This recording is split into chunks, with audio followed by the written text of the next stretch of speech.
Part 2. Wei Wuxian's first thought was that something went wrong with the flag formation that the boys set up. His inventions needed to be used extremely carefully, or else disasters could happen. This was also why he went to check if there was anything wrong with the motifs that were drawn. As a few pairs of big hands came to drag him outside, Wei Wuxian straightened his body and allowed them to do so without difficulty, so that he wouldn't have to walk by himself. The East Hall was bustling with people, almost more crowded than when the villagers of Mo village gathered here. All of the servants and relatives were present. Some were still in their undergarments and didn't yet have the time to brush their hair, but everyone looked terrified. Madame Mo was collapsed in her seat, as if she just woke up from a swoon. The streaks of tears could be seen on her cheeks, and tears still lingered in her eyes. But, as Wei Wuxian was dragged inside, her sorrowful gaze immediately became hateful. A human-shaped object lay on the ground, with its body covered by a white cloth and only the head being revealed. Lan Sijui and the other boys wore heavy expressions, bending down to check the situation and talking in soft voices. The conversation leaked into Wei Wuxian's ears. Quote ellipsis. Less than 3 minutes have passed since the body was discovered. After subduing the walking corpse, we hurried from the west courtyard to the east courtyard, and found the corpse by the hallway. The human-shaped thing was, apparently, Mo Ziyong. Wei Wuxian took one glance at it, and couldn't help but to look again. The corpse looked like Mo Ziyong in some ways, but unlike him in other ways. Although the features were clearly that of his petty cousins, the cheekbones were deeply sunken, eyes bulging, and skin wrinkled. Compared to the youthful Mo Ziyong before this, it was as if he aged 20 years. It also seemed like his blood and flesh were sucked out of him, turning him into a skeleton with only a thin layer of skin on the outside. If, before this, Mo Ziyong was just ugly, now, his corpse was both old and ugly.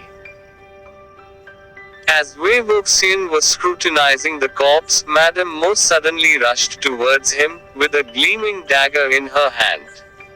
Being light on his feet, Lan Sijui quickly knocked the dagger off. Before he had a chance to talk, Madame Mo shrieked at him, "My son died a tragic death, so I am only avenging him. What are you stopping me for?" Wei Wuxian hid behind Lan Sijui's back again, and spoke while squatting, "How does your son's tragic death concern me?" During the day, Lan Sijui saw Wei Wuxian make a scene in the East Hall, and, afterwards, he also heard a lot of exaggerated rumors from other people. He felt extremely sympathetic to the invalid, and couldn't help but to take his side. "Madame Mo, seeing from your son's condition, his flesh and essence have been drawn out of him, which means that he was killed by evil beings, not him." Madame Mo's chest heaved. "You know nothing. The lunatic's father was a cultivator. He must have learned a lot of demonic spells from him." Lan Sijui turned around to look at the seemingly dull-witted Wei Wuxian, and spoke again, Madam, there is a lack of evidence, so. The evidence is on my son." Madame Mo pointed at the corpse on the ground. "Look for yourselves. A Yuan's remains already told me who murdered him." Not needing other people to do it, Wei Wuxian lifted the white cloth by himself, from the head down to the feet. There was something missing on Mo Ziyuan's dead body. His left arm, severed from below his shoulder, had disappeared. Madame Mo spoke, "Do you see this? Everyone who were here heard what the lunatic said, right? He said that, if a yuan touched his belongings again, he would cut off his hand. After the burst of emotion, she covered her face and sobbed. My poor yuan. Although he didn't do anything to him at all, he was not only framed, but also killed as well. The lunatic is out of his mind. Out of his mind. It had been a few years since he last heard the phrase being used to describe him, so it was quite cordial. Wei Wuxian pointed at himself, but no words came to him. He didn't know if he was the ill one or if it was Madame Mo. When he was younger, he talked quite a lot about exterminating entire families and clans, killing millions of people, creating rivers of blood, and other cruel actions. But, most of the time, they were empty words. If he could actually do the things that he said, he would have long been dominating the cultivation world. Madame Mo's true intention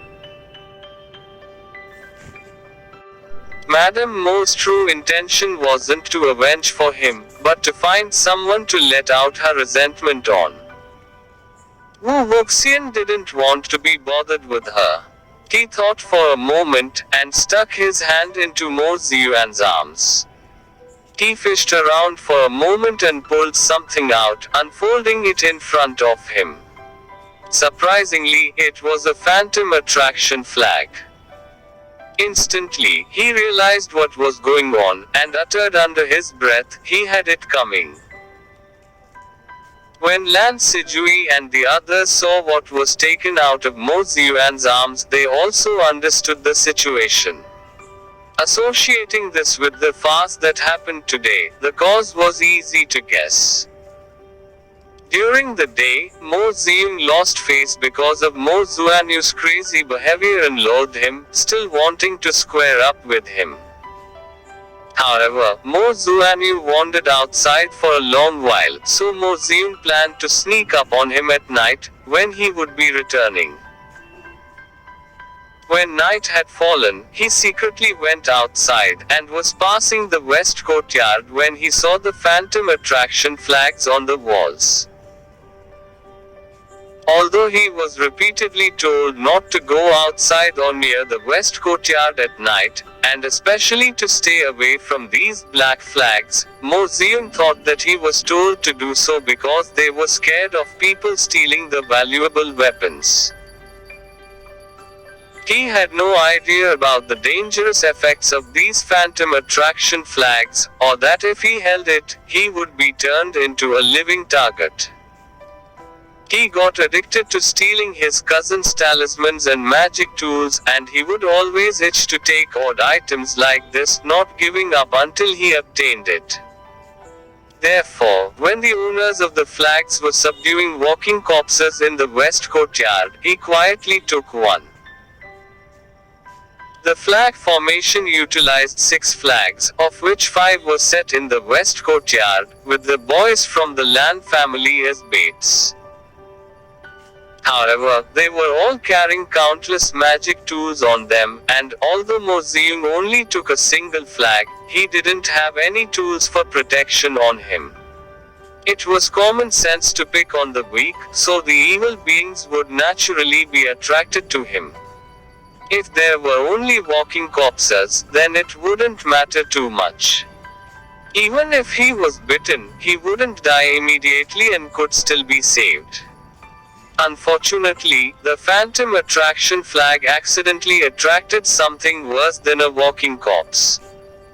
The unknown being was what killed Mo Ziyun and took his arm. Wei Wuxian raised his wrist. Sure enough, one of the cuts on his right hand had healed. It looked like that he had scored a lucky hit. The sacrificial contract had already deemed the death of Mo Ziyun as his doing. Madame Mo was well aware of her son's foibles, but she wasn't willing to admit that Mo Ziyun caused his own death. Due to impatience and rage, she grabbed a teacup and threw it in the direction of Wei Wuxian's head. If you didn't frame him in front of so many people yesterday, would he go out in the middle of the night? It's all your fault, you son of a bitch. Wei Wuxian saw it coming, and dodged to the side. Madame Mo turned to Lan Sijui and screeched, "And you? You bunch of useless fools. You cultivate and ward off evil spirits, but you can't even protect him. A Yuan is still a child asterisk." Asterisk, the actual word used here meant from 10 years old to 19 years old, but although they say in one's 20s, people don't say in one's 10s, so the word was replaced by a child instead. The boys were still young.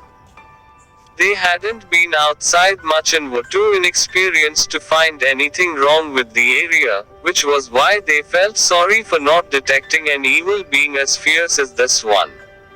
Nonetheless, after Madame Mo's senseless scolding, they all looked blue in the face. After all, they grew up in a prominent family, so nobody dared to treat them like this. The Gusulan clan was extremely strict to its disciples, forbidding violence against the powerless everyman, not even allowing disrespect. Therefore, even if they felt displeased, they had to keep everything down with dark expressions. However, Wei Wuxian couldn't stand it any longer, and thought, it has been so many years, but the Lan clan's values are still the same. What's the use their so-called self-restraint? Watch me do this the right way. He spat loudly and spoke, "Who do you think you're taking out your anger on? Did you really see them as your servants? They traveled far and wide to come here and exorcise evil spirits for you without taking a penny. Do they owe you anything? How old is your son? He should be at least 17, and so, how is he still a child? How young of a child does he have to be to not understand basic human language? Did they not repeatedly instruct him to not touch anything in the formation and not approach the west courtyard? Your son sneaked outside at night on his own. Is it my fault, or is it his?" Lan Jingyi and the others let out a breath of air, faces not so dark anymore. Madame Mo was both extremely mournful and resentful, and all she could think about was the word, death. Not her own death so that she could be with her son, but the deaths of everyone in the world, especially the ones in front of her right now. She had a habit of ordering her husband to do everything, and so she knocked him, "Call everyone.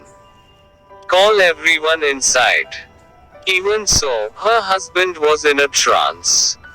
Possibly because of the trauma from his only child passing away, he went as far as to backhandedly push her. It caught Madame Mo by surprise, and she fell onto the ground. In the past, Madame Mo didn't even need to push him. If she just raised her voice, he would comply immediately. How could he dare to strike back today? The servants were all scared out of their wits from her expression. Ding helped her up while quivering. Madame Mo clutched her chest and spoke in a trembling voice, You, get out of here as well." Her husband seemed like he didn't hear anything. Ding gave a few looks to Atong, and Atong hurriedly helped his master to walk outside. The East Hall was in chaos. As Wei Wuxian saw that the family had finally silenced, he intended to examine the corpse again. However, before he took another look at it, another high-pitched scream pierced through the air. It was from the courtyard. The people in the hall all rushed outside. On the ground of the east courtyard, there were two twitching bodies. The first was that of Atongs, still alive, collapsed on the ground. The other fallen body was wrinkled and withered, as if the blood and the flesh had been emptied dry.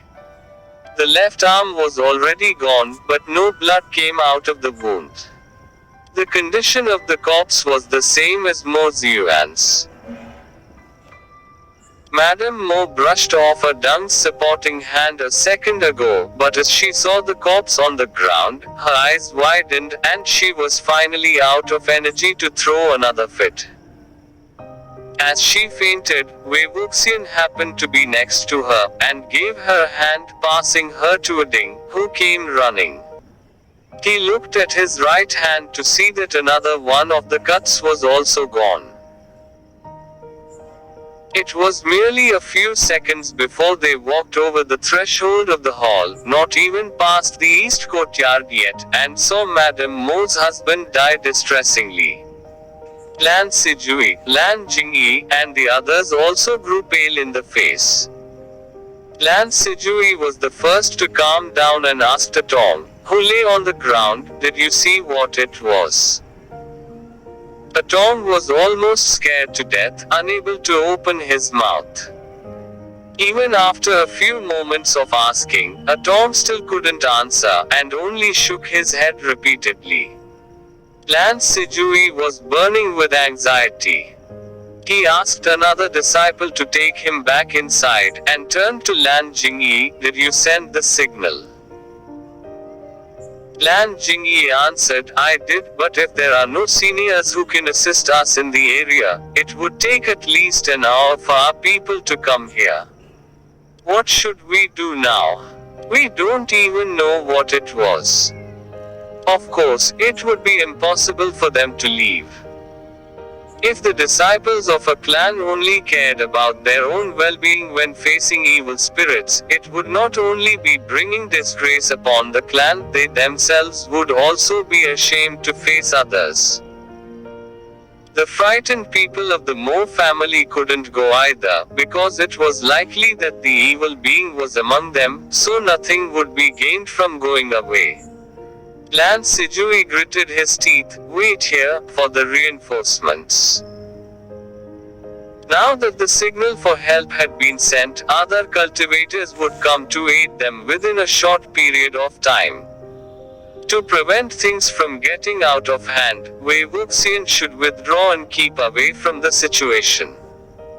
If the persons who came happened to know him or fought with him before, it would be hard to say what was going to happen next.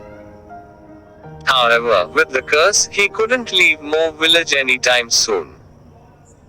In addition, the being that was attracted here had taken the lives of 2 people within such a short amount of time, which meant that it must have been extremely vicious. If Wei Wuxian left now, when the helpers came, the streets of Mo village might be packed with corpses who lost their left arms, including a few disciples of blood relations to the Gusulan clan as well. After pondering for a moment, Wei Wuxian told himself, "Finish it quickly."